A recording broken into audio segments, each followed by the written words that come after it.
Wis mulai buka pembukaan.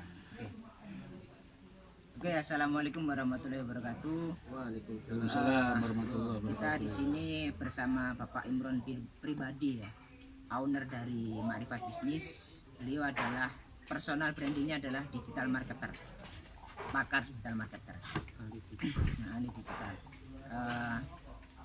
Hari ini kita akan tanya-tanya Pak Imron, kiat-kiat bisnisnya itu apa dan sebagainya. Oke, Pak Imron, Ya, saya oke. boleh tanya Pak Imron? Nah, boleh Nah. ngobrol-ngobrol. Saya sambil think way ini. Ya, dari hal yang fundamental dulu Pak Imron. Kira-kira munculnya ide bisnis itu dari mana biasanya Pak Imron? Muncul ide bisnis ya. Ya.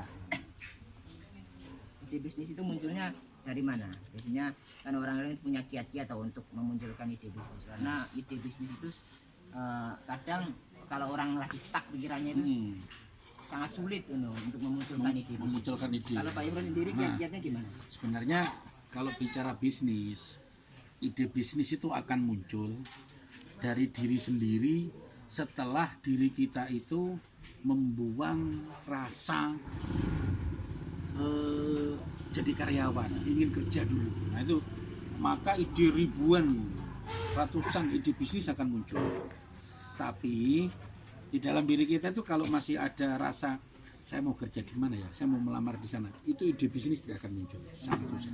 Itu penting. Jadi memulai bisnis itu harus diri kita itu membuang dulu saya mau kerja di mana. Nah itu sepanjang seseorang walaupun S3 ya, saya katakan nggak usah S1 lah, S3 sekalipun, kalau masih berpikir saya mau kerja di mana ya, itu akan mengeluarkan ide bisnis tidak akan keluar. Kenapa? Karena pribadinya sedang dikuasai 100% sebagai pekerja. Nah itu.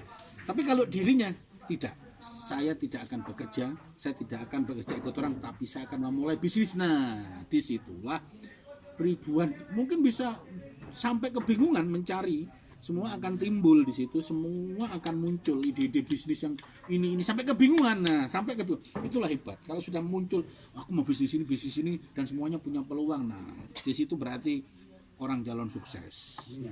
Nah, itu seorang bisnismen. Maka ditanyakan pada diri masing-masing. Kalau di dalam diri kita mau memulai bisnis, tetapi masih bisnis ini sebagai sampingan, saya tak melamar di sana. Nah, itu kacau. Saya jamin 99,999% gagal bisnismu, tidak akan berhasil. Nah, itu ciri-cirinya, Boy. Tapi itu dibuang dulu. Secara psikologi mentalnya dulu disiapin. Karena bisnis itu seperti kita mau perang. Seperti kita mau caruk atau orang mau perang atau mau, jadi harus disiapkan segala sesuatunya. Pertama berarti ada di mindset. Mindset bisnis itu adalah mindset dulu. Harus dibuang. Saya mau menjalankan bisnis, tidak. Mau ditawari karyawan gaji 5 juta, 10 juta, tidak akan. Saya mau bisnis. Saya mau jadi miliarder, saya mau merekrut orang sebanyak-banyaknya, saya akan mengembangkan bisnis. Nah, pada saat seperti itulah kita melihat apa saja itu bisnis. Seperti saya sekarang itu melihat kalian di sini bisnis, masuk YouTube saya dapat uang. Anda di sini, Anda nggak dibayar, saya dibayar sendiri. Ngobrol karena ditanya Pak Imron itu ngajar kemana-mana nggak dibayar, kok mau ya? Dia nggak tahu bahwa di situ saya bisnis. Ngajar saya itu loh, saya dibayar YouTube. Nah, itu contoh. Saya melihat mama jalan ke Papuma, melihat sesuatu. Wah ini kan bisa jadi lahan bisnis, ini kan bisa, apapun yang saya lihat itu menjadi peluang bisnis. Nah di situ saya bisa menginisiasi, bisa mengambil, dan kadang-kadang jika itu nggak saya lakukan bisnis itu, saya harus mencari orang yang bisa ngelola ini. Contoh, wah ini kalau di pojok sini jualan bakso, mantep ini, oke. Saya cari tukang bakso, mau tukang bakso, modalnya berapa bakso 5 juta atau 10 juta, ini kasih 10 juta, yang jual bakso di situ, kamu ambil 70% untungnya, saya cukup 30%. Nah, gitu. Dan seterusnya begitu, sehingga tanpa disadari kita memperkerjakan orang banyak. Wah ini di sini kalau wah tempat ini ramai, kalau kita kasih belijo, saya buka belijo satu di sini, belijo modalnya cuma 2 juta ya Bu, boleh uang Bu, kamu belijo di sini, yang penting jujur, amanah, untungnya setiap hari 80% ambilin Bu, saya cukup 20%. Nanti buka lagi di mana, nanti di bisnis akan timbul. Ya. Sepanjang masih ada kita berpikir saya mau ngelamar di mana ya, lah sudah.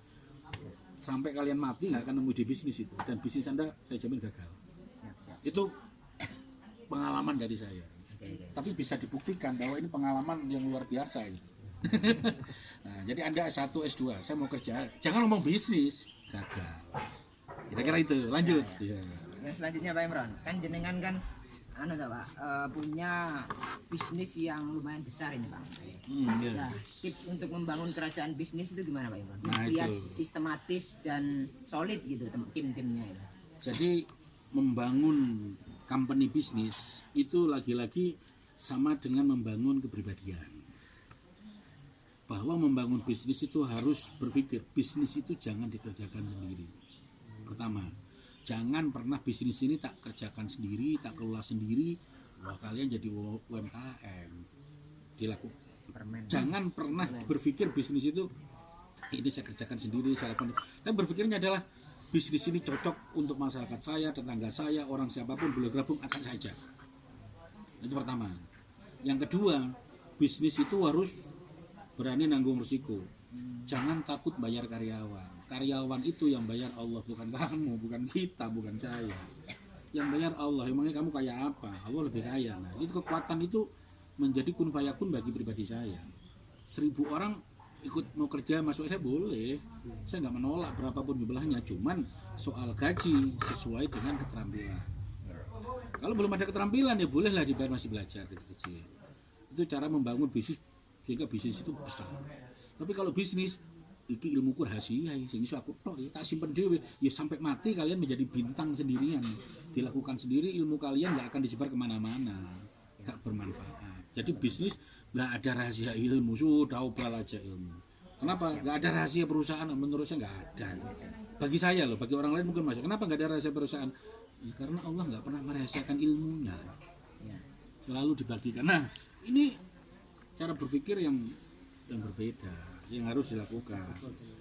Nah, gitu, ya. Harus itu membangun kerajaan bisnis begitu. Nah, soal besar kecilnya itu selera. Ya kalau kamu bisnis kamu cukuplah dikelola dengan industri, penghasilan 1 bulan 10 juta cukup, ya sudah di situ cukup. Kalau kamu butuh 1 bulan 1 miliar, 1 triliun bisa terjadi itu. Tergantung kamu berapa menginginkan kecukupan. Nah, soal cukup relatif. Kayak saya cukup dengan bisnis santai gini ya, penghasilan 1 juta, 10 juta atau 50 juta cukup. Ya. Rumah saya cukup begini dengan gaya rokok lintingan, cukup ya cukup. Mobil cukup Luxio, nggak usah Pajero, Alphard, nggak usah, cukup ya cukup. Gitu. Nah, kalau wah saya nggak cocok kalau mobil Luxio, saya harus pakai Pajero 1, anak saya harus mobil sport, ya, boleh, sebebas-bebasnya. Seberapa besar kalian menentukan tingkat angka cukupnya, itu standar diri masing-masing. Nah, itu ya. Itu cara standar bisnis. Nah, kan ini Pak